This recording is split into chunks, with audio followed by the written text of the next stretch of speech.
Hello and welcome to the Oracle reading for the Gemini full moon that happened on the 15th of December 2024. Ishala diala dishanimo doela diana.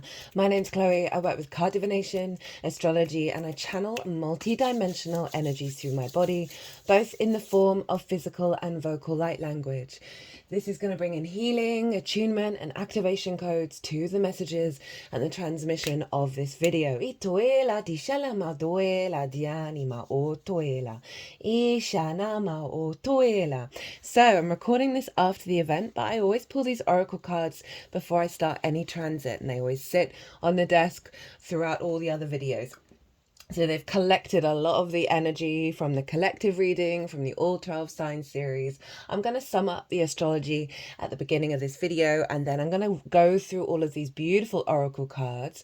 But first, I want to say this was the last card for the Sagittarius new moon as well. These transits that we've been having, the new moon in Sagittarius, Mars retrograde, and this moon are all very much interlinked. Itala di toela diana. Speaking of the Mars retrograde, if you want a personal reading based on the Mars retrograde, you get 50% off. If you want to take me up on that offer, email me directly. Itiala di shalama.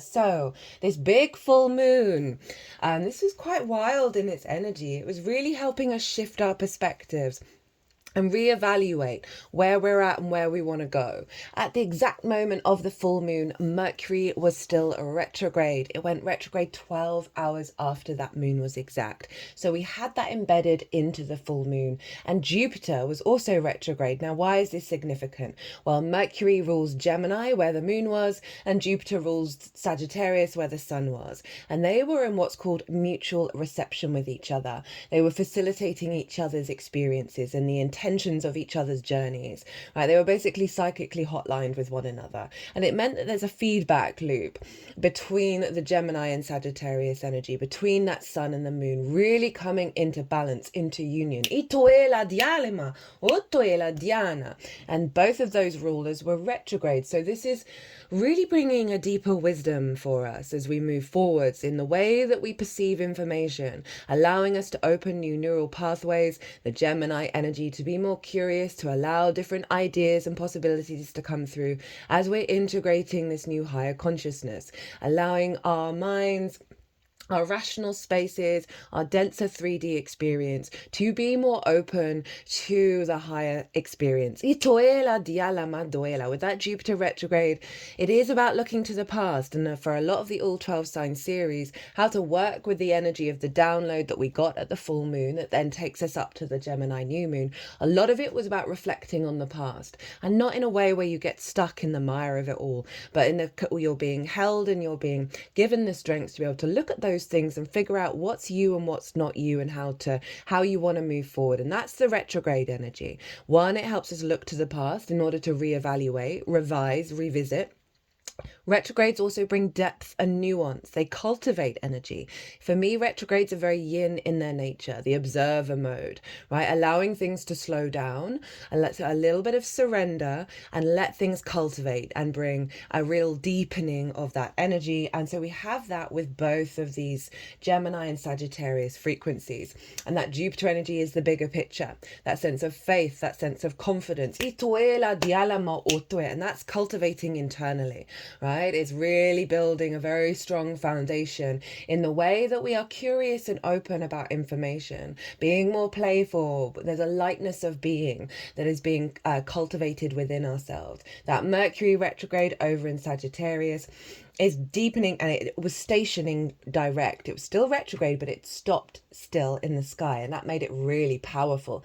And this means like really intense, strong, powerful downloads from source in regards to your faith, in regards to how you roam from your own frequency. Following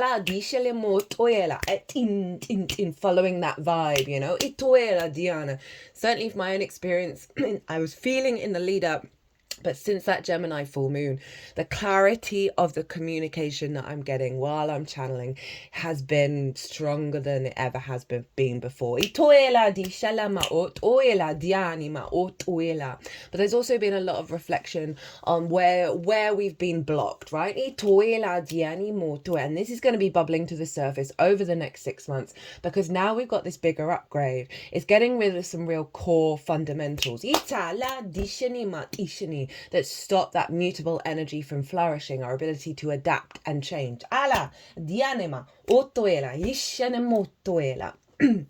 So the main aspect the sun and the moon were making was a square to Neptune, and quite phenomenally, and Neptune's in Pisces, and so quite phenomenally in all the 12 signs, I think except for Leo, there might have been another one.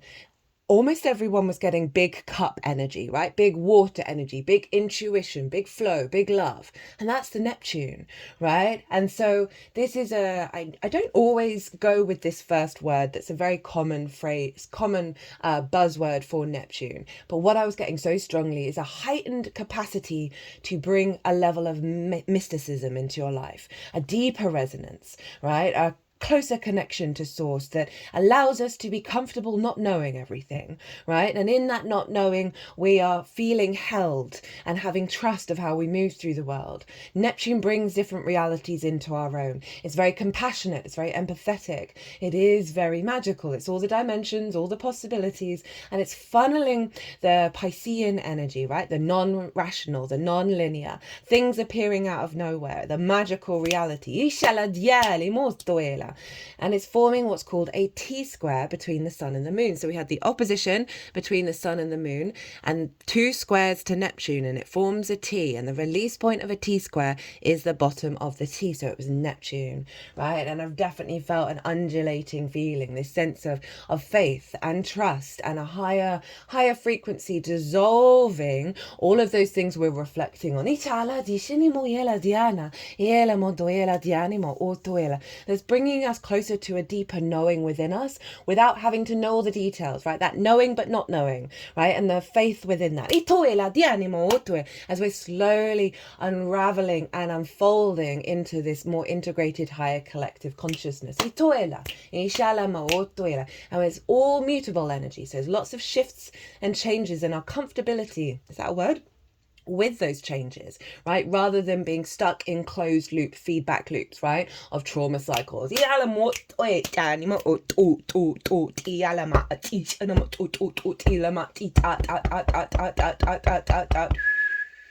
Interestingly enough, we didn't get the Lover's card very often in the all 12 signs, but we did get Temperance. And so this is the alchemical process of refining of self and bringing your angelic frequency down on the earth, right? So it's a real bridge between the earthly plane and the highest planes. And as I said, like a deeper meaning in the way that we move through the world, in the way that we roam, in the way that we're picking up information, that we're being guided towards information, ideas, possibilities that are leading us closer in alignment with our soul's path of that deeper resonance, right? That gives us a sense of weight and presence in the 3D.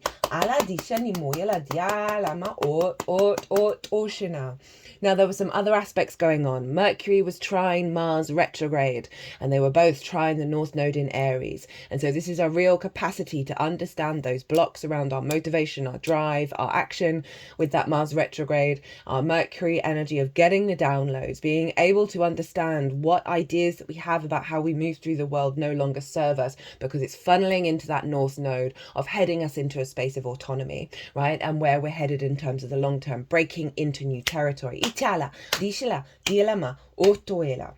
That was forming a grand fire trine. Now we had this at the Sagittarius new moon, but instead of Mercury, it was the sun and the moon. And that followed a long cycle of grand water trines, of healing our emotional body, of elevating the wisdom and in the memory of our water, as well as the Uranian full moon, which was a big full moon of liberating belief systems, limiting beliefs that have stopped our body feeling safe and abundant in the 3D world, that Taurian energy, because it was conjunct Uranus and the fixed star of Algol. And then following that, we had the activation of the grand fire trine, as I said, in the new moon in Sagittarius. And now our instincts are being aligned to moving through the world instinctively in alignment with this higher perspective.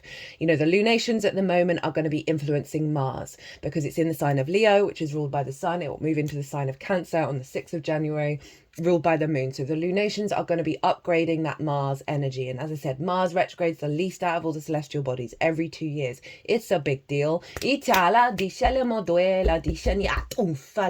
we are realigning our instincts. Jupiter was trine Venus in Aquarius, and at the time of recording, the rising sign is in Aquarius. So we've got that full moon Gemini energy in the 5th house of our creation energy, our joy, right, and our pleasure. Venus in Aquarius, more egalitarian in love, in connection, in harmony, in creativity, looking towards the future, in alignment with that Jupiter retrograde of, again, realigning our desires to a more expansive galactic energy that's allowing Jupiter to connect the inner neural synapses in our brain, that is allowing us to perceive our reality in relationship to that. Venus was also conjunct Ceres and Pluto, so she was bringing that energy into the Jupiter trine of elevating that air energy, elevating our perspectives, elevating the way that we communicate. Pluto is transforming us back to our universal frequency. Ceres is giving us abundance in regards to an awareness of that, awareness of where there's stuck energy, awareness of where there's distorted power dynamics, and giving us more of the harvest when it comes to reaping the benefits of this unique frequency of us, right? The higher perspective. She's allowing us to see the merit in it.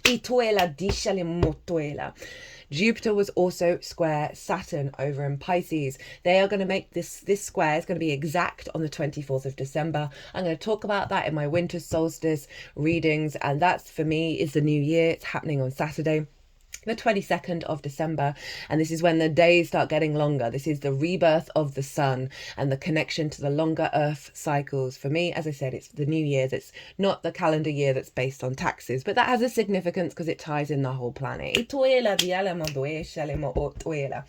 the square with Saturn, this is building for the long term, the two gas giants, the longer cycles, still visible to the naked eye, so it's very significant on Earth. They made a conjunction at the winter solstice 2020 in the sign of Aquarius, and now this is the first square. So what got activated at that conjunction is now manifesting and building, right? Again, mutable energy. Saturn is making the magic of Pisces real. Jupiter is allowing us to inwardly process that and connect the dots in our neural network in the way that we pick up information, and allowing us to be more open and curious about it. Bringing divinity into our neural network. They just put my hands over my head.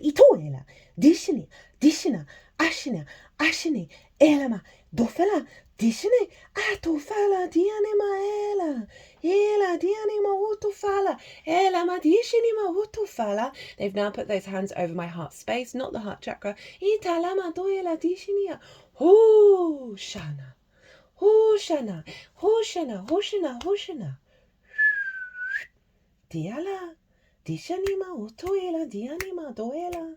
Dialama, dialama, dialama, diala. How are we doing for time? All right. Itialama, doela. The sun and the moon were making harmonious aspects to Vesta over in Libra, right? The moon was trine, which is an elevation, a deeper wisdom, more abundance, more opportunities, and expansion of wisdom. The sextile to the sun was Venus energy, creativity, love, connection. Now Vesta is recalibrating our inner frequency, right? To bring us back to our inner equilibrium, our inner balance, our truth. Libra is very much the social warrior, right? Of wanting to bring the truth to the table, being objective, right? And creating space for everybody. But overall it's that inner sanctity of Vesta, the inner flame, right? The purity of your soul contract being rebalanced. Yeah, so you can move through the world without getting toppling off, right? Say if the outside world is not agreeing with the path that you're walking or the ideas that you have, Vesta is really helping give you the strength, the balance, and the harmony in order to keep walking your talk. Keep tending to your inner flame. The feedback loop between Mercury and Jupiter means that the sun and the moon are in alignment, our unconscious and our conscious mind, right? Our intuition and our vision. Our purpose and how we meet our needs. How do we give and receive nourishment in alignment with our animation and our vitality, and making that harmonizing.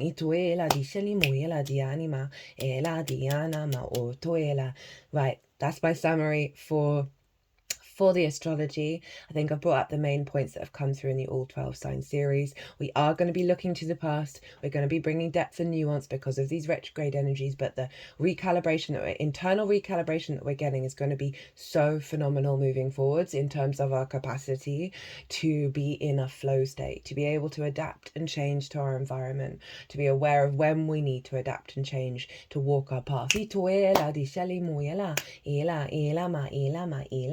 Right, let's get into these oracle cards. It was really lovely that energy went very soft and very nurturing with that Vesta. She is about ritual. She is about devotion and dedication and tending to that flame and not letting it go out. Not letting it get distorted anymore. And obviously Libra is very much linked into the social Venus energy and the relationship. So we're finding a balance of being able to roam freely without the conditioning, while still engaging in healthy relationships.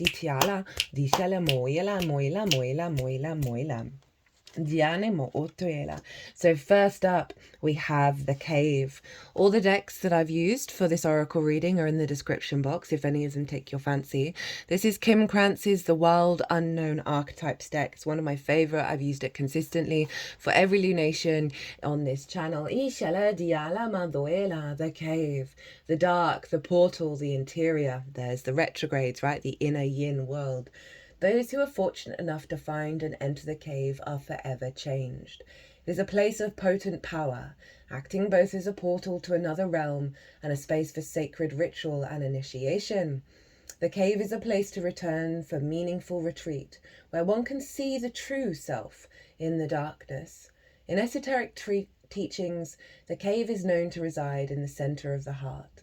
Within its walls, the whisper of compassion and self-understanding can be heard. There's all of this Neptune energy and all of this retrograde energy and the truth of self, the sort of the clarity of perspective, right? Because that Mercury retrograde is realigning what we're drawn to and how we perceive our reality at a deeper truth, a deeper wisdom. You know, Sagittarius can very much be the preacher mode of bringing the light out into the world and roaming free with it. That Gemini energy of like allowing more space for the truth to come through. But all of that bringing into a higher inner wisdom, inner mysticism. It's so funny. I just clocked the image, 2 hands, and Gemini rules the hands. The sense of giving and receiving. Definitely got a theme of reciprocity coming through, and that is the Venus-Jupiter trine. Yet because of its mystery and power, I think I missed the last sentence. Within its walls, the whispers of compassion and self-understanding can be heard. Yet because of its mystery and power, many of us fear the cave and never try to find it. We busy ourselves in the bright lights of the city, while the cavernous and dimly lit chamber call out to us in the night. Where is your cave? You already know. Return to it and tend to the fire. When light, the sacred center within. Oh, hi, Vesta. When dark, withdrawal, isolation, hiding. Slowly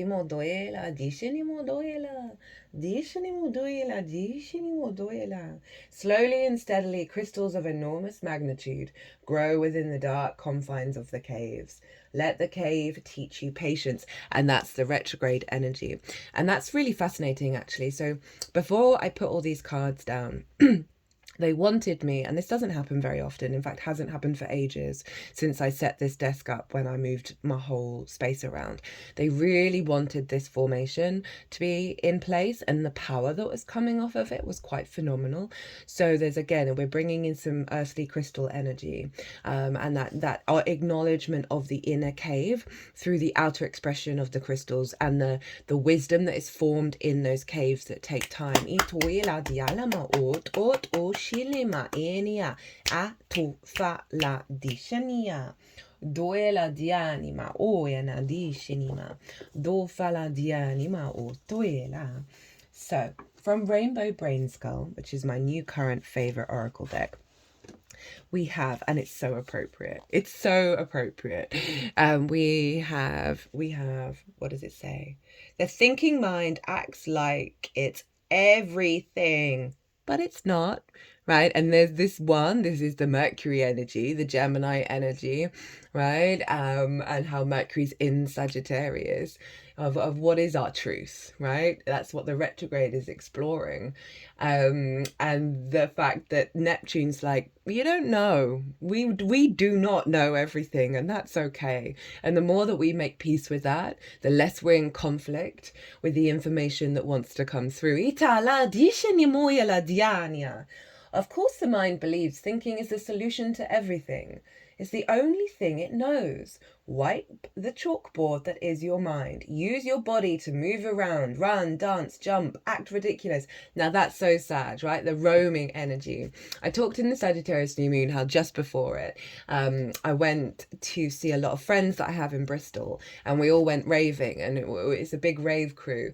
And two-thirds actually of the group were Sagittariuses. That sense of movement, of following the vibe, of good vibrations, and allowing your body, think of half horse, half human, the centaur energy, right, of that wildness within you that wants to be able to express itself. So if your mind is going looping, right, and being a bit of a bully, movement's really going to help you activate this download.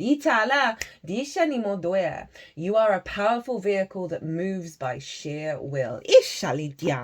And that's that fire, right? That grand fire trine that Mercury's making. And obviously Mercury is the ruler of the moon with Mars, with the North Node, that is allowing us to shift a lot of frequencies when we are instinctively taking action.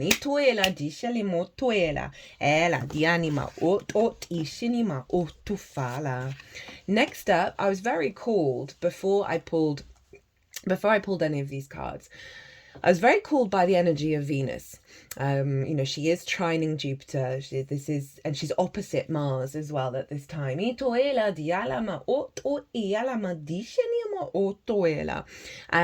so I wanted to get out the Divine Feminine Oracle and get a card from there. And then it was fascinating to me that after I pulled that, I then used another deck and the Venus card came out. So she's in force here. She really wants us to feel good in the 3D realm, right? And she's in Aquarius, so it's allowing us to access a higher perspective, right? And zoom out of the small little details and be that bird's eye view that then softens the wound, softens the pain, and allows us to get into the higher mind space and incarnate that in the 3D world.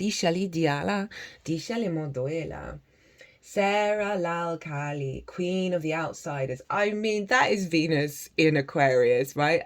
And the black sheep of the energy of Aquarius, because it wants to go its own way. It doesn't connect to tradition and convention, which is the more Capricorn energy that Aquarius follows. I have arrived. I am where I will always be, in love. Itala dishinya diale moichania. Sarah La Kali is a symbol of the love that endures, the love that never dies. There are three main legends that surround Saint Sarah.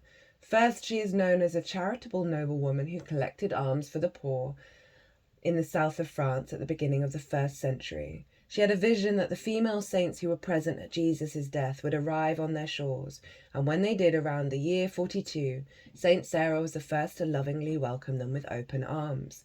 The golden legend from the 13th century says Saint Sarah arrived with the three Marys, Mary Magdalene, Mother Mary, and Mary of Bethany, as one of their slaves. She was said to be an Egyptian, very beautiful and endowed with healing powers. The third legend is that Saint Sarah is the daughter of Mary Magdalene and Jesus Christ.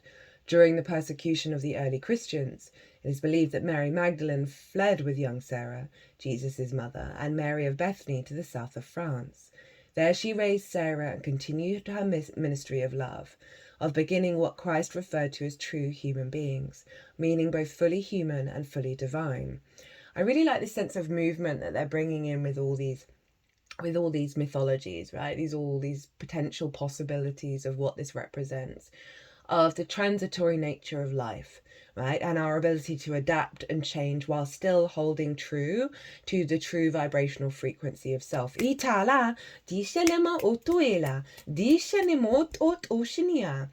Sarah is known as the Queen of the Outsiders. She is the beloved patron saint of the Romani people. She is carried from her crypt in the cathedral to the sea on horseback every May 24th by thousands of Romani who gather annually to celebrate her. There's an ancient chest in St. Sarah's Cathedral that contains the relics of the three Marys. St. Sarah represents the spiritual tenets of the Camargues cross, faith and hope, but above all, love. Yala Madoenia. No matter who you are or where you are, St. Sarah's love is the kind that reaches you. There is nothing you need to prefer, to perfect or prove. There is nothing you need to wait to become. There is only the deep, abiding truth that love is not outside of you. You are never an outsider to love. You are love. St. Sarah is the ultimate love card, the one that whispers what you've always known, the love that is our true purpose and our only true home. Love is where we will all arrive, no matter how persecuted, how lonely, how outcast we might feel, no matter how long it's been since we felt love. St. Sarah is the healing that comes when we embody love again. She is here to welcome us back to the singular destination we actually never left. Home is only as far as we allow ourselves to be separate from the space of our own heart. Enter your heart, ask to experience love, true love, and let it fill your head to soul. I have arrived. I am where I will always be, in love. Ishala Diana. I'm really resonating with that on a personal level because the level of genuine trust that I feel that I'm being held, I have a lot of trust issues. I think we all do. And that's been really building and building and building. There was a transmission that came through in the Sagittarius reading for the Mars retrograde, that Mars is getting a wall of warriors around us of protection as our walls around our heart dissolve. Leo rules the heart. That we are in a space where we're really protected and supported to get vulnerable and allow our heart to dissolve those barriers, those wounds, in order for our heart to be free. And obviously Venus is linked into love, is linked into that heart space energy. And she was coming through so strongly before I sat down to do any of this transit. And it's just and she's opposite Mars. So when planets are opposition, they're in balance. Right, so dissolving of the ego, dissolving of those walls in order to bring in a more galactic love energy of co-creation, of allowing ourselves to be individuals but working with others, of not taking on codependency or the wounds of our forefathers.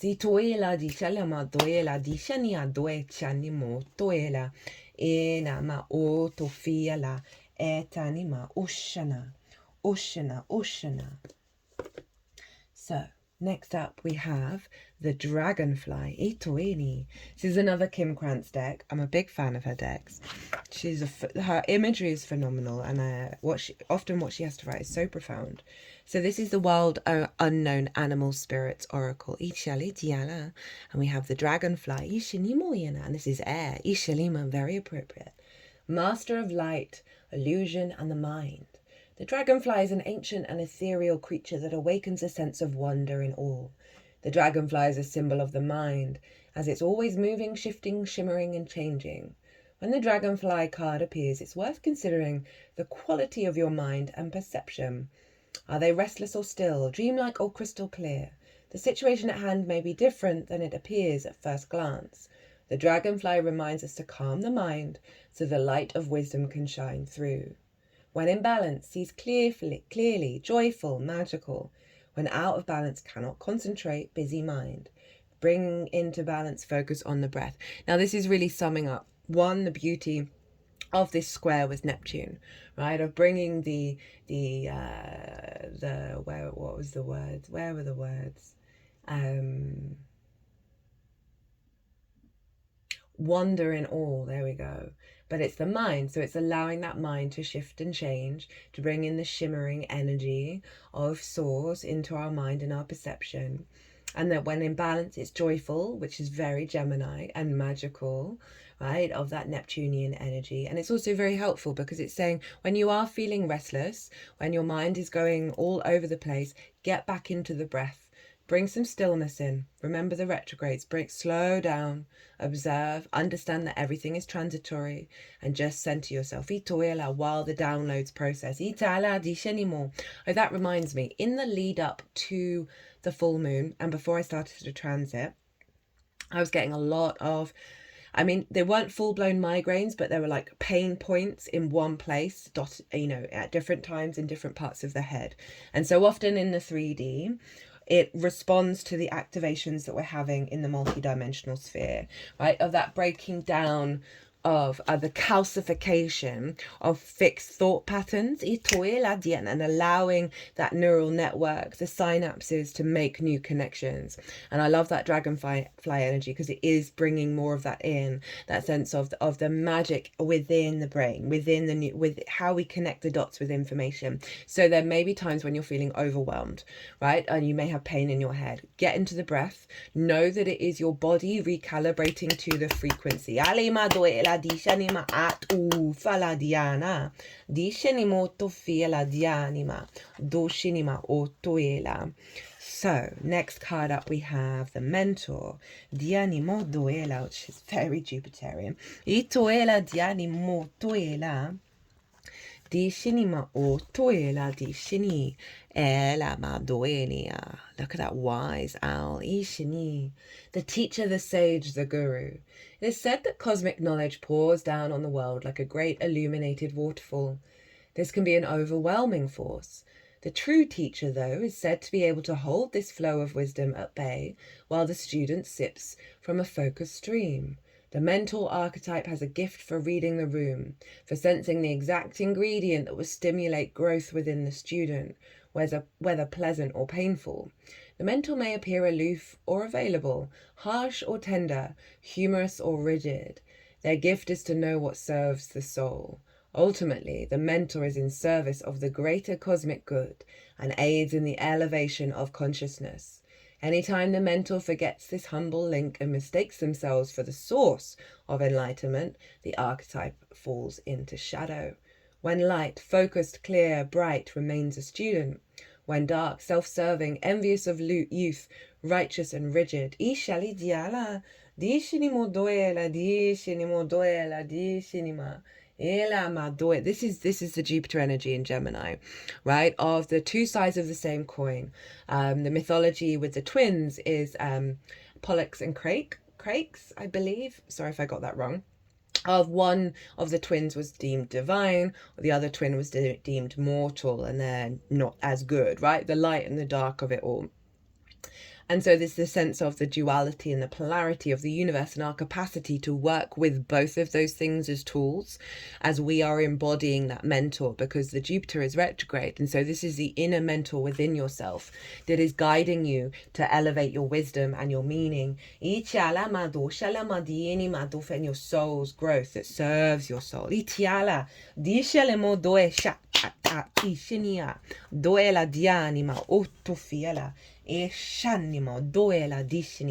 Next up we have from the Rumi's Gift Oracle by Ari Honarvar. Now this is a beautiful deck. This is another deck that I've used for every single lunation. And this is a book of Rumi's poems. Rumi was a Sufi mystic, and the Sufis, they broke against tradition. They got drunk, they danced, they wrote about love, the beloved, as source. So it's going your own way, and the magic and the mysticism through poetry that awakens the spark within, awakens our imagination, touches us at a deeper level. I often find poetry very much linked into the Piscean energy, right? Of allowing that imagination to, as I say, really deeply connect to a bigger picture energy. And we have the source.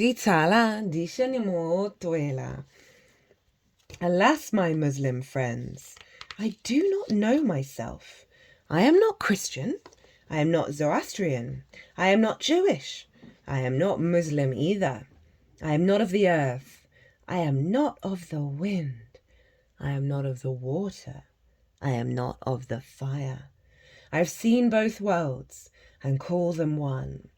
My place is the placeless, a trace of traceless. I am not the body. I am not the mind. I am the source of life itself. So this is what's being activated. This incorporation of the elements, of the polarity, right? Of the light and the dark. That is not bound by any book religion or any path in particular. It is the awareness of the connective web, right? Which is the card underneath, the jeweled web actually. That source energy, that Neptune energy, that Pisces energy of the collective water, the collective unconscious, our emotional body, that we are all the same, that we are all one, and we're all individuals within that experience. The Four of Cups actually showed up a fair amount. And that is when comparison is the thief of joy. That reminds me, the first card out in the collective reading was the Three of Cups, which what the Four of Cups is like, I don't have that. It's a very stagnant energy, the Four of Cups, crossed arms, crossed legs. They're looking at what other people have, where the flow, the abundance, the joy is. And they're a bit sad about it. They're a bit sour grapes about it. And when we're in that space, we're in conflict with our own existence, because everything that's happening to other people is happening to us. If we celebrate them, we're celebrating us. And then we're in a state of openness to receiving that. I'm so glad I remembered the Three of Cups was the first energy out. That reminds me, that collective reading was wild. Every bit of channeling and talking of astrology that I was doing, the cards immediately showed up. It was powerful. I love with this mentor energy, with the clearing of the mind, with allowing the mysticism to come in, that inner cave, that inner wisdom, with the knowing of the love wherever we may roam from source, that is allowing the wisdom, the lessons to have higher resonance, that's allowing us to really open up to connect to everything. Right? And not be limited by belief systems or ideologies, not be limited by certain limiting beliefs and trauma responses that have formed how we perceive and collect information. Really just beautiful energy. So now we have the jeweled web. Connectivity. Connectivity, no separation, the feeling state. Approaching any oracle requires you to come in with certain expectations. You're either looking for confirmation of what you already know, or attempting to shed the light on what eludes you on the obvious path you're on. You're asking whether you will reach a desired goal of some kind. You're rarely able to see beyond memory or projection. And so, naturally, everyone comes to the oracle with a narrow perception of what is possible. Imagine that the answer to your questions is not about landing at a particular destination, meeting a goal, connecting to a special lover, reaching an endgame, or experience anything specific. Instead, you discover a shimmering web of jewels you didn't know existed. The world is interconnected in a living web of energy. It isn't possible to know how any of it works, but know this. What is in your highest good is a sparkling jewel that lights up for you among the webs of possibilities. You just need to know how you want to feel and choose that consciously. Take your focus off getting anywhere. Practice feeling and being in a place where your desired experience has already come to pass. So kind of summing up that Four of Cups in reverse that showed up quite a lot for people. Who will you be when this is true for you? Can you be that now? Feel that now. Practice that the better you know your path within this web of life, the more it will light up for you. It is celebrating you already. Now, this is reminding me of another card that came up for quite a lot of the all 12 signs energy, and that is the Chariot. Now, the Chariot is actually the Cancer card, which is ruled by the moon. And the Chariot understands that every experience it's ever had has been a resource for it to move through the world from a place of confidence, in a place of victory. The Chariot doesn't hold the reins. It's not trying to control where it's going. It's being guided by two sphinxes, one black, one white, the yin and the yang. This energy of the physical realm and the unseen realms. You see that in the pillars of the High Priestess. Itala di Shenia, of having faith and trust of what's unfolding and what's coming towards you is bringing you fertility and abundance. Itoela di alama duela ishenima. But that connectivity of we're all connected, everything that's going on right now, everything that's happened to you in the past, in all the timelines, is all a resource for you to cultivate and know that is within you. Itoela di shelimo o toela. Right, hello Venus. Itofala di jania. Doshi anima oyana. Di shatanima o toela. Ufana. Di anamato. Oh, they were doing a lot of third eye work. Thank you for reminding me of that, Venus. She just did an action between the third eye and the crown chakra. There's a lot of third eye throbbing going on in the all 12 sign series, and that's the inner knowing of where we're going, right? The inner eye, itoela. So there was a lot of activation around that, and a lot of clearing of that energies, of the blockages around it, that's allowing us to, as I say, roam more with that knowing, that faith within us. Itoela di shelimo doela. Venus, pleasure, eros, beauty. With the arrival of Venus, the senses open as if for the first time. My toes are wiggling at that. That's cute. It's the planet of pleasure, of touch, of sensual delights. Venus is often depicted as romance or eroticism between people, but it can also be experienced as an all-out love affair with Mother Nature herself. Aphrodite emerging from the ocean is a classic example of Venus imagery, as is Cupid with his bow. Oh, hi, Sad. No matter how old or jaded you are, when this card appears, it's a sign that attraction is at an all-time high. The laboratory is alight with love. You may be in love with the work, with the materials, with another person, or with the world itself. Seeing beauty in small moments is a sign Venus is in balance. An obligatory reminder that pleasure and pain are usually found intertwined. Recall the last piece of art that moved you. Revisit it now. To ponder the language of embrace. And I feel this is the embrace, that's veered off, didn't it? The embrace of going in a different direction with love, and how we see pleasure and how we connect to it from that high frequency of Aquarius. I feel like this is the embrace of Source, right? And the wisdom that then permeates through us in the personal level on this, in this incarnation.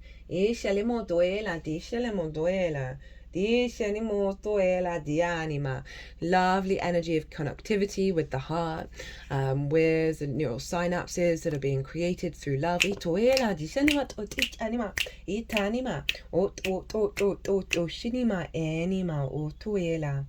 So, next column we have from the Four Agreements Oracle, which is a very mercurial deck. The book that it's based on was written by a Virgo sun, obviously ruled by Mercury, and this was given to me by a Gemini rising. I always bring it out when Mercury's being a boss, and obviously it's a Mercury-ruled moon, and Mercury was retrograde. Don't make assumptions, discern the truth. Itofala Diana. I love this imagery. This is about through this process, we find the key that unlocks our capacity to transform. They're now moving this over the heart chakra.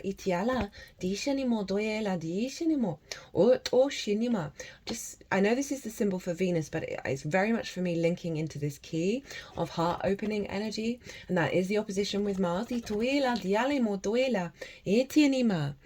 The problem with making assumptions is that we believe that they are the truth. We make an assumption, we misunderstand, we take it personally. Then we react by sending emotional poison with our word. This creates a whole big drama for nothing. This is so important. Ask questions. So this is rooted in a very core societal energy of pride and shame around not knowing, and expectations around other people knowing what we're thinking, and our perceived ego around what we're observing and the calculations we've made from it, right? Which all lead to assumptions, which get you into trouble, both internally and externally. Ask questions, internally and externally. Do not make assumptions. It will block this process. It will put you back into an old feedback loop. It creates too much busyness in the mind that you do not need to focus on. The simplest route, the courage to ask, is so significant, right? Ask your heart what it truly wants. Do not assume. Be open to the frequencies that are coming through with this moon that is allowing a greater truth to come through. And in that truth, you will often find you do not know, and make peace with that and allow the process to unfold for more wisdom to come through. We are so impatient. Lol. We're so impatient. And all of this is getting us to slow down and love ourselves, despite the fact we don't know everything, despite the fact that we need help, both internally and externally, and that we are perfect in our imperfections. It's so hard for us to truly embody that and believe that and have that as our truth, have our knowing as our faith, and trust that we are being held as we move through the world by source, by all that is and ever will be. Just had a pain in my guts, in my digestive system, on the left hand side. What is that? Is that the liver? No, I think the liver's on the right. I should remember this. That something just got zapped in terms of your gut instinct, right? And the trust in that, right? Even if it doesn't make rational sense.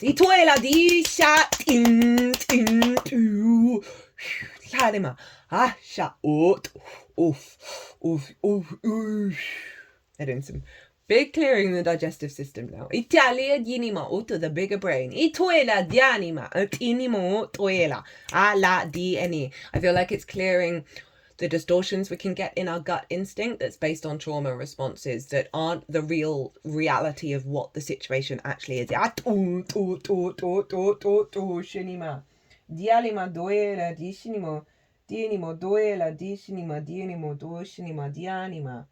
Otoela dianima. Doela dishinimo doela. Dishinia. Dishinima dufala. Oh, dishinima di enema. Utofiala. Ishanema ena. Enama doela. Ishanimo doela dianimo dufala. Datna ma otoela. Dishana. Dianama otoela. So, next up, Dishinimuila, Dianima, we have Planetary Wave. This is from the Healing Waters Oracle by Rebecca Campbell. I've used this because of the square with Neptune, which is obviously in a water sign. Soul mission. Trust the inner call, soul team.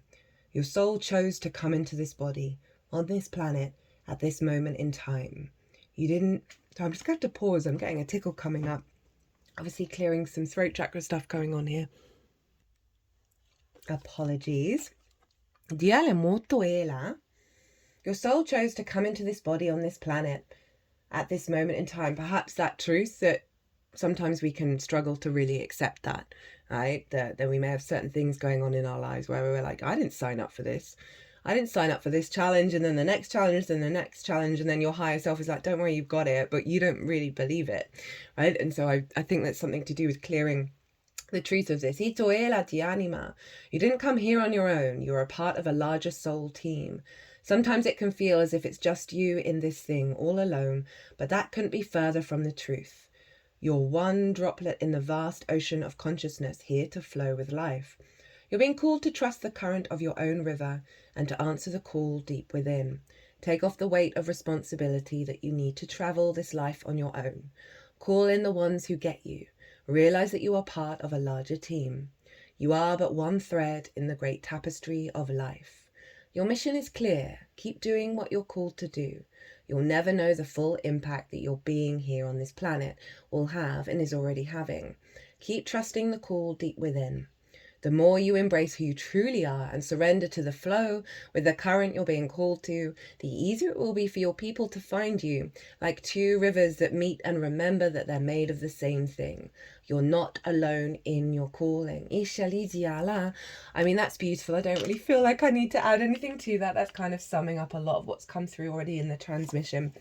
But it's doubling down on trust the process, let the things unfold, walk your path, and be open to the flow and where it moves you, right?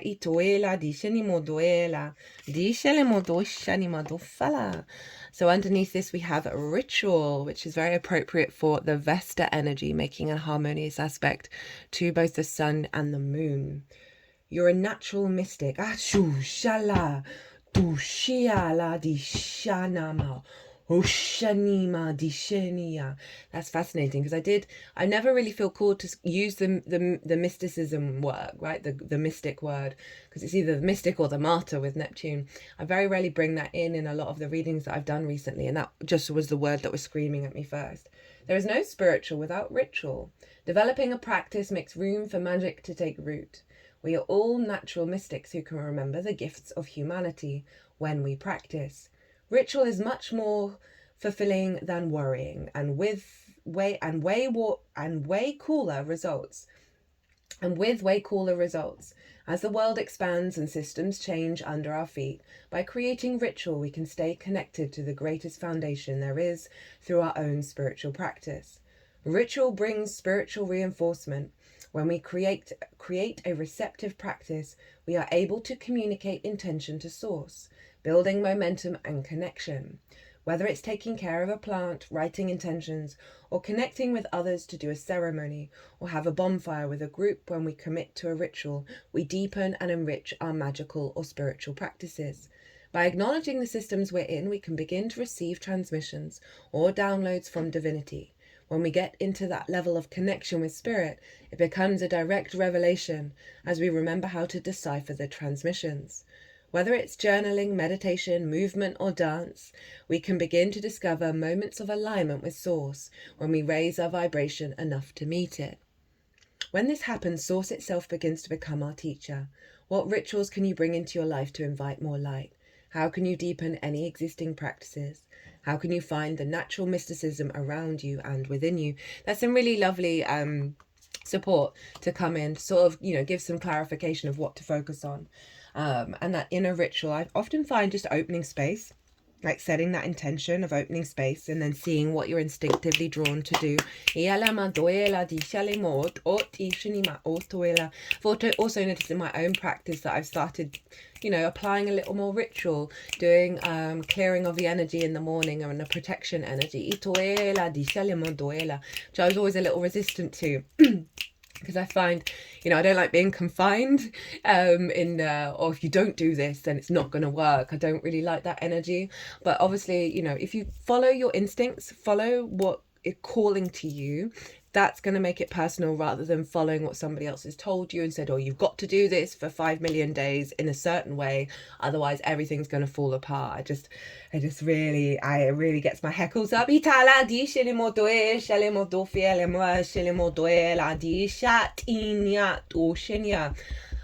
I'll just share it, transmission, that I had a past life where I was in that practice where everything was incredibly rigid, and I saw how it limited the structure and the framework of the people around me that felt so encaged.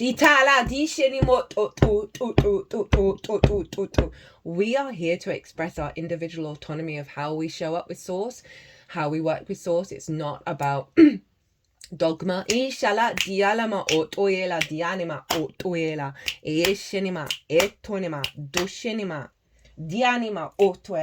and the Sagittarius cycles that we're in at the moment, and obviously the Gemini is the other side of it, is getting rid of dogma and opening up our curiosity, and that Jupiter in Gemini is very much supporting our capacity to break out of that rigidity. So we have the Magician's Sword, which is so appropriate for Mercury ruling Gemini, right? The tarot card for Mercury is the Magician.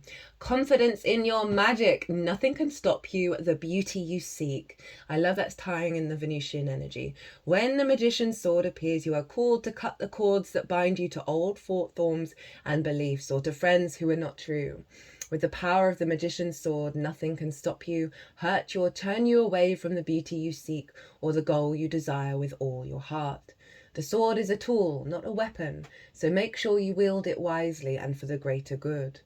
Find the stuck places where you are kept tethered to a toxic person, a particular location, or a faulty thought or belief, and let the blade do its magic. You have a large endowment of magic available to you when you believe in miracles. Hi, Neptune. But don't look to the heavens to grant you a wish. Look within. Use the Magician's Sword to cut through limiting beliefs, and remember that all beliefs are limiting, and focus your intention in order to create what you wish. You have all the tools you need for the task at hand. You need only muster the wherewithal to deploy the resources you have. When the Magician's Sword appears, it's time to get moving. It is not a tool for contemplation, for gazing at the finely polished edge. It's an instrument calling for decisive action. And remember, the sword is alive with a wisdom you can summon to help you find the best course of action. Do not hesitate. Act. Right? So even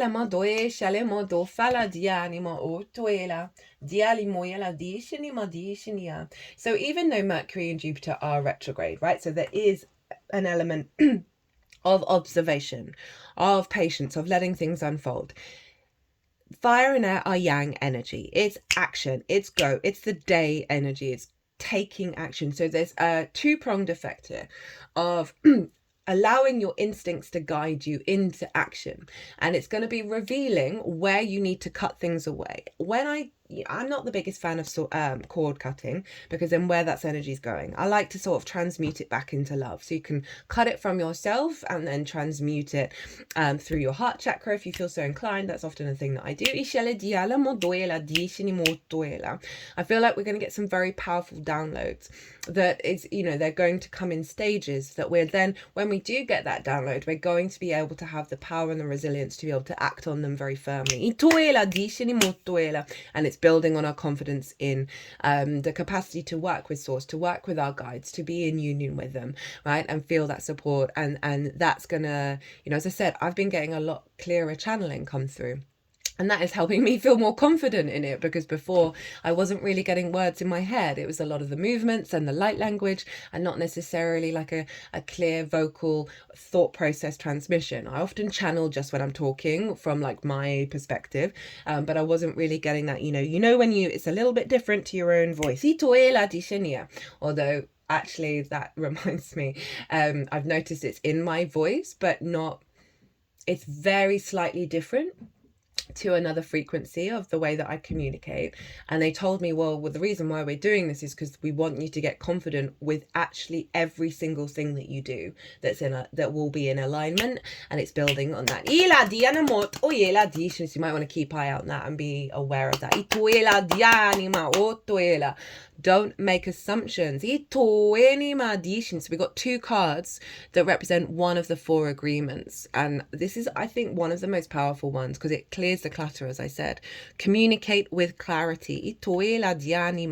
Communicate with others as clearly as you can to avoid misunderstandings, right? So it's the other side of this. So this is saying ask questions if you don't know, and this is you being the good person out there and like being really clear when you communicate so other people don't make assumptions about what you're saying. Sadness and communicate with others as clearly as you can to avoid misunderstandings, sadness and drama. If all humans would communicate with impeccability of the word, all of our relationships would change. There would be no wars, no violence, no misunderstandings. It used to be that your word was your bond, right? There, you know, before paper was a thing, before we could write things down as a contract, the word was your contract.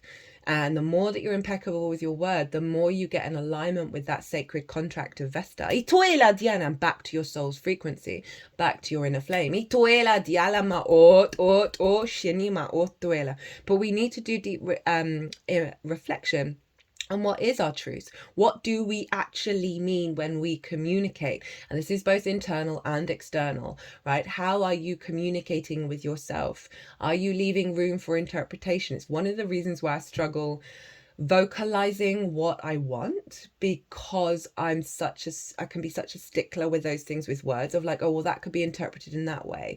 It's because when I was young, my mum did a love spell and she got everything on that list, but there were some big things that meant that what that person was not the right thing, and it was an odd energy, right? So that is so stuck in my framework where I'm like, I'm not putting that out there. So I think emotions are really important. How does it make you feel? What, even if you don't know what you want, how would you feel? And then try and translate what that emotion means to you.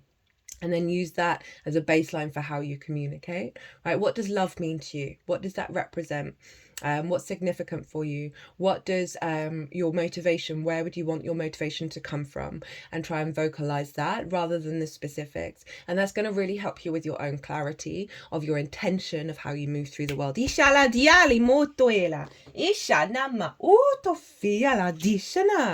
So next up, we have from Carl Gray's Gateway of Light Activation, Memories of Atlantis, Spiritual Acceleration, Progress and Technology.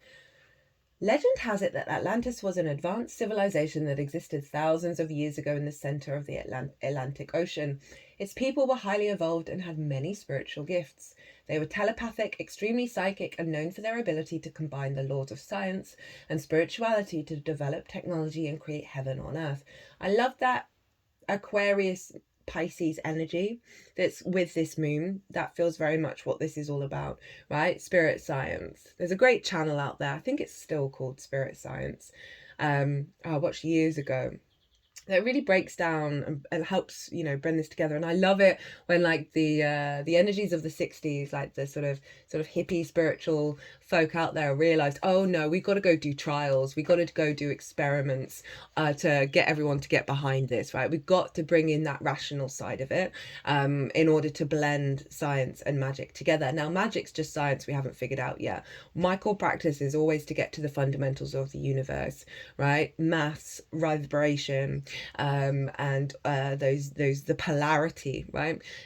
Creation, destruction, all of those things, they're within us. And the more we work with those fundamentals, the code, which is the neutral energy that I channel that does code, is like the archetypal energy, the architectural energy of the universe. They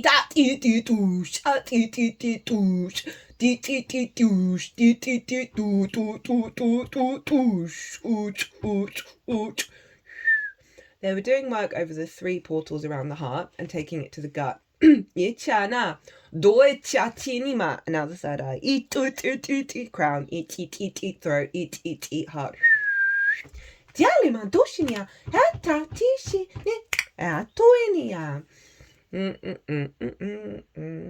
Don't know where that hum came from. Don't even know what that is.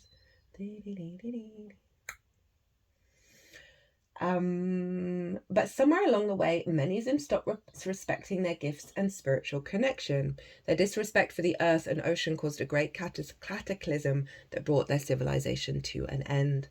The Atlanteans, who had continued to live with spiritual integrity, had an awareness of what was to come and were able to achieve full ascension and move beyond the physical realm to that of light. They are now a congregation of evolved souls who, like angels and masters, work with those upon planet Earth who are following the ascension path in alignment with devotion and love. If this card comes up for you and has a strong energy or seems familiar, it's a good chance that you're a former Atlantean who didn't honor your spiritual connection then and are being given an opportunity to avoid making the same mistakes now. I mean, that's quite interesting. That may not resonate for everybody, but certainly in terms of that Neptunian energy in Pisces, very non-rational, with the yang energy of the moon and the sun, right? of blending those two things together. And this is an activation for us to harmonize that within ourselves. You're being transported through a gateway to connect with ancient Atlantis. Know that by drawing this card, you are receiving blessings from the Atlantean Council of Light, who are dedicated to the evolution of the soul. You are becoming aware of your gifts, and this is an exciting time, but also a time when the energies of your ego can become loud and obnoxious. I mean, that's why it's being drip fed, isn't it, right? If you think about how technology is trying to rush ahead with what we're actually genuinely able of doing, right? Telepathy, levitation, being able to manifest in certain ways. Yeah, just had a zing all the way down my right arm. That they're having to drip feed it, right? Because if you just think of everyone who doesn't understand themselves, doesn't understand what they want, may have sort of unintegrated ego. I'm not trying to shame any individual, because it's always the system. It's always the system, never the individual, right? Education's falling away, food quality, support networks, all of that. No, they're just dissolving. It's just blah, it's all rubbish out there. But it's also wonderful and great. Yay! That if everyone had superpowers, right, how do you think we'd fare? And that there is this unfolding that's happening in order for us to get acclimatized. I can't remember who channeled this, but that it's being drip fed because there are a lot of people out there. We see it with inflammation. If the body's not right, then our consciousness can implode, right? That if they got the downloads of reality, that it would not go well, right? If you think about, there's stories about how there is a spaceship, they've put pilots in it, but it's a time space momentum thing, and none of them are very good in it because we really struggle outside of linear time, and then we get really disorientated and not very well. So there's all those things around there. This drip feeding is actually taking care of our species.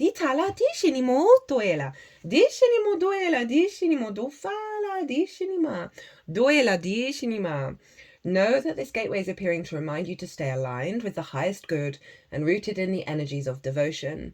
There can be a great coming together of the human and spiritual if you can live in a more evolved way. Woo! Love it. Love it, love it, love it. Okay, what's next? We have the unicorn. Diana Moyela. Diana. Diana Modoeli. Diana. Toshanema Dianima.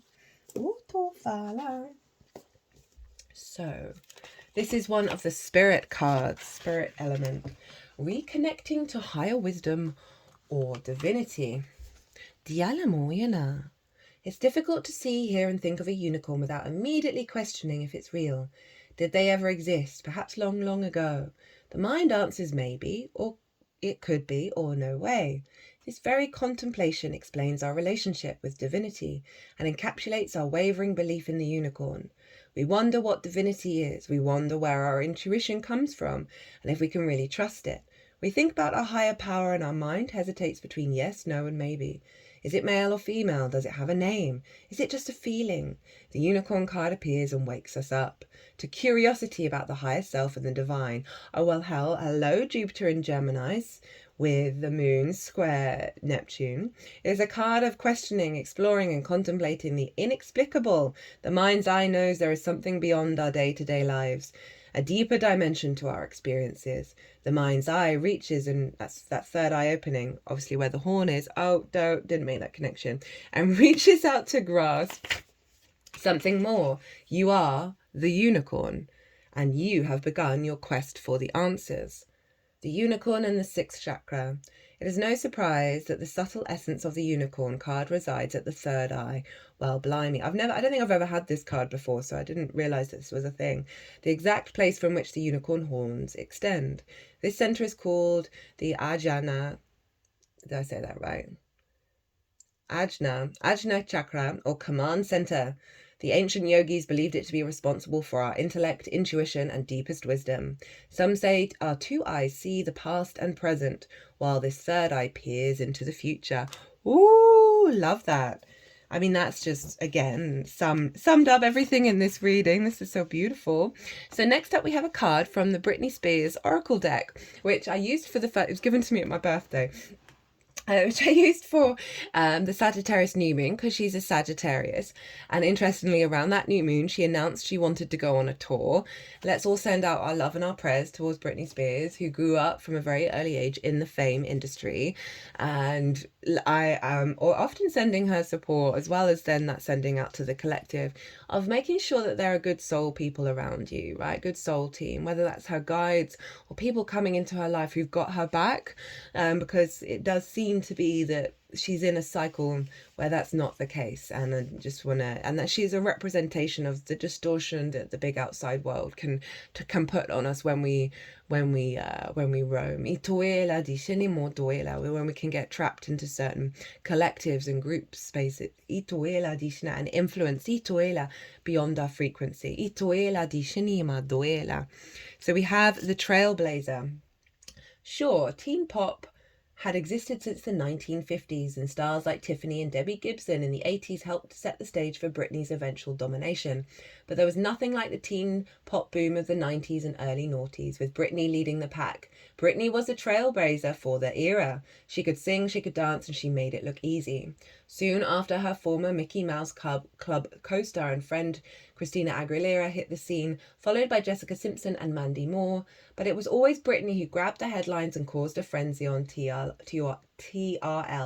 The Trailblazer is about innovation and excitement and starting trends. Keep the Trailblazer close at hand for important meetings and new chapters in the life ahead. I mean, there's that galactic energy. There's that sort of activating a big cycle that is allowing us to break free of those conventions and having the confidence to be able to do it, even though if we're going in a path that's not to do with the collective, right? But is in fact serving the evolution of the collective. That is Venus in Aquarius, trine Jupiter,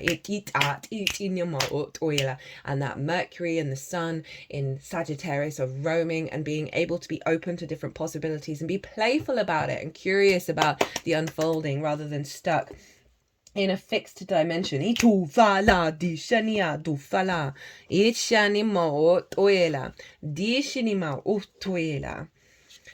So, one of the final cards. We're nearly done, guys. Ancient wisdom, secret powers. Wisdom keepers, medicine people, shamans, witches, and healers of history became public enemy number one because they held the most knowledge. The word shaman is likely Siberian in origin and came from the root word of sa, or to know. As Dr. Grace Nono, an artist and cultural scholar of Filipino shamanism, says so succinctly in her book Babylon Sing Back, when the European colonizers arrived in the 16th century, they observed voice to be an important tool of cultural reinforcement in the lives of indigenous people. They wasted no time in transforming this voice into a site of colonial control. So we learned to protect our magic. With the witch trials, it was the community that rang the alarms. Same thing with Jesus, same thing with Jesus, same thing. The aftershocks of, it's often forgotten, sure you're all aware of it. Jesus was a complete rebel. His inherent teachings are so far removed in a lot of the book religions. He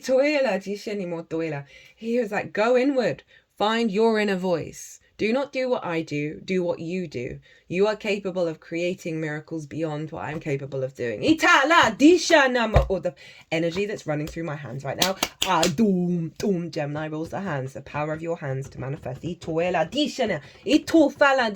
brought all of that energy of the happy Buddha and the Buddha itself with the third eye opening to my third eye.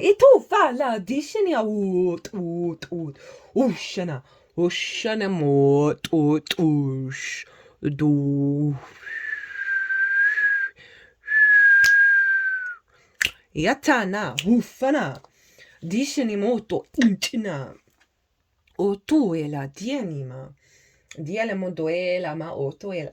The aftershocks of all this took generations to unravel, but now here we are, standing on the brink of massive change. Ceremony and celebration were done in secret to combat the violence of oppression. It's now time to amplify these voices and the wisdom keepers who carry them. Ancient wisdom to the front, indigenous wisdom to the front. It is a new time for old ways. They carry the knowing to save the planet. Shaman are known to be the gardeners of energy who are able to see in the dark. Time is the medicine we need to help us light and remember the way forward. How can you illuminate the old ways in your life? What sacred teachings could be running in your own family tree? How might you be able to be of service by being a sacred ally, not only to your own community, but to the global community? This is really interesting that it's one of the last cards, given that we've got the Capricorn new moon happening. And this is happening just before the Capricorn solstice, right? Capricorn is that traditional earth energy, right? It's how do we use this wisdom and bring it into the egalitarian energy of Aquarius, right? With that Venus energy and Pluto being there. Of bringing your lineage into the way that you roam without letting it limit you and curtail you.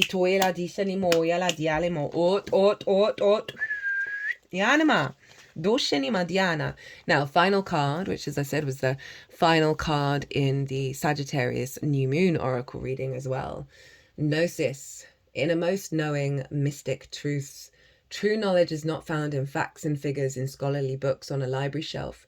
Rather, Gnosis points to the deep and timeless archetypal wisdom that rises from the felt experience of having touched the unknown with every one of the senses. Those who are drawn to Gnosis find themselves in esoteric studies, likely involving mysticism, alchemy, healing, or perhaps science. Knowing it is their calling, not knowing is their job description. No matter how far the alchemist takes their studies, they come to the ultimate conclusion that facts slip towards mystery, and soon the mystery results in facts. This card signifies a knowing that is life-changing. Once you experience it, you are forever changed and become a guardian of Gnosis. The external mystery is calling you. Study your passion in the deepest way available to you. When light, contemplating the mystery, unanswerable questions. When dark, over-intellectualizing and literalizing, asking others. Jupiter retrograde is very much about the inner questioning, of not taking what the outside world is giving you as read. Those who say they know, don't. Those who say they don't know, know. Open yourself up to the riddle, guys. Allow the flow. This is quite a phenomenal moon. It's the last full moon of both the calendar year and the earth year. And the power of it is just quite overwhelming. I hope you enjoyed this reading. I hope it resonated. If it did, hit that like button, leave me a comment. I'd love to hear how this Gemini showed up for you, Gemini full moon showed up for you. Allow that Neptunian energy to ripple through you. Remember, it was forming a T-square with the sun and the moon. The release point over the next 6 months is Neptune in Pisces, right? Is that greater wonder, that greater mysticism. Don't fall into the martyr, but when that martyr energy comes up, allow yourself to center, breathe, and find the truth of why that may be there and help unlock it and transmute that energy back into mysticism, back into the magic, back into the miracles. You are not alone. You are held and you have all the power within you to discover and unfold. May you roam free and explore the curiosity of existence. Be good to yourselves, be good to those around you. Safe travels and be well until we meet again.